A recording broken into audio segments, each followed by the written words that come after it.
NEET के लिए इस प्रश्न में आप यहाँ देख पा रहे हैं कि ये वर्टिकल स्मूथ वॉल यानी दीवार है, फ्रिक्शनलेस है, और ये हॉरिजॉन्टल रफ सरफेस है। ओए ओए जो है स्मूथ है और वर्टिकल है, और ओबी जो है हॉरिजॉन्टल है और रफ सरफेस है। ऐसे में एक रॉड एबी जो कि यम मास का है, इस प्रकार इस पर रखा गया है, और ये रॉड एबी जो है इक्विलिब्रियम में है। इक्विलिब्रियम में होने का मतलब ये हुआ कि रॉड पे जितने भी फोर्सेज लग रहे हैं सबका नेट वैल्यू जो है, रिजल्टेंट वैल्यू जो होगा 0 होगा, और साथ में जितने भी फोर्सेज हैं सबका टॉर्क ए पॉइंट के अबाउट या बी पॉइंट के अबाउट नेट टॉर्क की वैल्यू 0 होगा। यानी जो भी फोर्सेज लग रहे हैं, कुछ फोर्सेज के कारण यहाँ पर बी पॉइंट के अबाउट रॉड पर टॉर्क जो है क्लॉकवाइज होगा, और कुछ फोर्सेज के कारण एंटी क्लॉकवाइज होगा, और टॉर्क जो है इक्वल एंड अपोजिट होंगे, इसलिए नेट टॉर्क जो है 0 हो जाएगा। तो इसका बी डी यहाँ पर हमने दिखाने की कोशिश किया है। फिर इसको देखते हैं। क्योंकि ये सरफेस स्मूथ है, वर्टिकल सरफेस स्मूथ है, इसलिए रॉड के ए पॉइंट पर नॉर्मल रिएक्शन ऐसे हॉरिजॉन्टली एन ए इस तरह से दिखाया जाएगा, और रॉड के ए पॉइंट पर फ्रिक्शनल फोर्स 0 होगा क्योंकि ये स्मूथ सरफेस है। और बी पॉइंट पर नॉर्मल रिएक्शन वर्टिकली अपवर्ड होगा, और रॉड का जो वेट है वो इसके रॉड के मिडिल पॉइंट पर वर्टिकली डाउनवर्ड काम करेगा, जिसको हमने यहाँ पर एमजी से दिखाने की कोशिश किया है। अब रॉड जो है यहाँ पर इस दिशा में स्लाइड करने की कोशिश करेगा, इसलिए रॉड के बी पॉइंट पर यहाँ पर फ्रिक्शनल फोर्स एफ बी इस दिशा में लगेगा।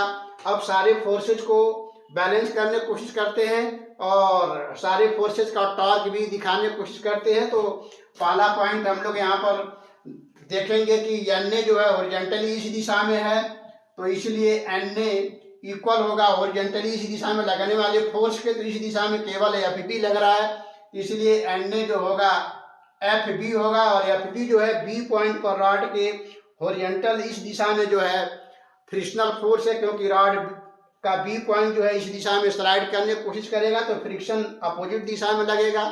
इस प्रकार एन ए एफ बी के बराबर होगा। दूसरा पॉइंट हम लोग देखेंगे कि जो वेट एम जी है रॉड का वर्टिकली डाउनवर्ड है, और बी पॉइंट पर नॉर्मल रिएक्शन वर्टिकली अपवर्ड लग रहा है, तो इस प्रकार एन बी जो होगा vertically downward weight of rod यानी रॉड के वेट के बराबर होगा। एन बी ऊपर है और रॉड का वेट वर्टिकली डाउनवर्ड है, इस प्रकार एन बी एम जी के बराबर हुआ। तो यहाँ पर दोनों इक्वल एंड अपोजिट हैं, और ये भी दोनों इक्वल एंड अपोजिट हैं, इसलिए सारे फोर्सेज का सम अगर आप बनाएंगे तो इस रॉड पे जितने भी फोर्सेज लग रहे हैं सबका नेट वैल्यू 0 आएगा। अब हम लोग तीसरा पॉइंट देखते हैं।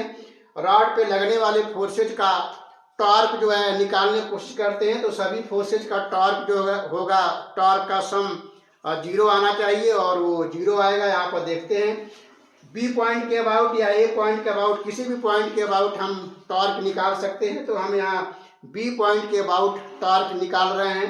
बी पॉइंट के अबाउट टॉर्क निकालेंगे तो एफ बी जो है पॉइंट बी से पास हो रहा है, इसलिए एफ बी के कारण जो टॉर्क होगा वो 0 होगा। लेकिन बी पॉइंट के अबाउट जो एन ए फोर्स है इसका टॉर्क क्लॉकवाइज डायरेक्शन में होगा, और N A into B point से परपेंडिकुलर डिस्टेंस ओ ए के बराबर होगा। इस प्रकार एन ए फोर्स का जो टॉर्क होगा N A into O A B point के अबाउट, और ये एंटी क्लॉकवाइज दिशा में घुमाने की कोशिश करेगा रॉड को।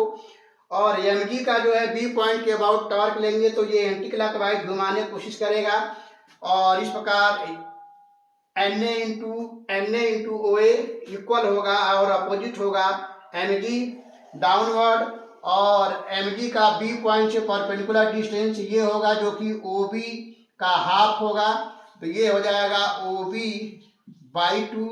इस प्रकार एम जी बी पॉइंट के अबाउट जो टॉर्क प्रोवाइड करेगा वो इस तरह से एंटी क्लॉकवाइज डायरेक्शन में प्रोवाइड करेगा, और एन ए जो है बी पॉइंट के अलांग जो टॉर्क बनाएगा वो इस तरह से क्लॉकवाइज डायरेक्शन में बनाएगा, और एन ए और एम जी के कारण जो बी पॉइंट के अबाउट टॉर्क हैं दोनों इक्वल एंड अपोजिट होंगे। एन ए के कारण क्लॉकवाइज और एम जी के कारण एंटी क्लॉकवाइज। इस प्रकार ये रॉड ए बी इन दोनों परपेंडिकुलर वॉल पर इक्विलिब्रियम में बना रहेगा। अगर हम ए पॉइंट के अबाउट टॉर्क निकालना चाहें तब भी ऐसे ही रिजल्ट आएगा, तो हम ए पॉइंट के अबाउट भी निकाल सकते हैं।